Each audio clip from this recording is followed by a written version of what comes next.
يعني 8 مليار بني آدم، كل واحد فيهم مختوم من ربنا بختم خاص بيه. الصدفة تعمل كده؟ انت ازاي ملحد؟ شوف الشجرة دي، بتطلع لك أكسجين، بتديك ظل، وبتقوي طيور، وما بتطلبش منك حاجة. النظام ده معمول بإحكام. مين اللي صنع ده؟ انت ازاي ملحد؟ كل نجم في مكانه، كل مسافة محسوبة.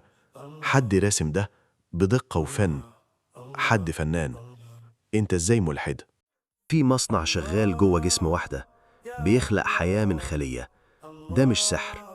جوه جسمك في مية ماشية بدقة، بتنظم وتغسل وتغذي.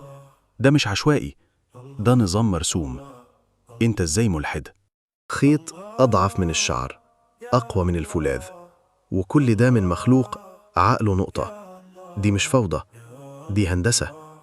انت ازاي ملحد؟ تاخد نقطة رحيق ترجعها عسل، والنظام ده كله ماشي من غير قائد. دي مش حشرة، دي هندسة سماوية. انت ازاي ملحد؟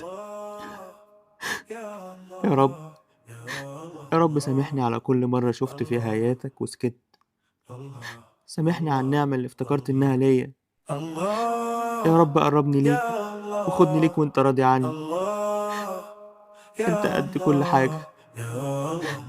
اللهم آمين.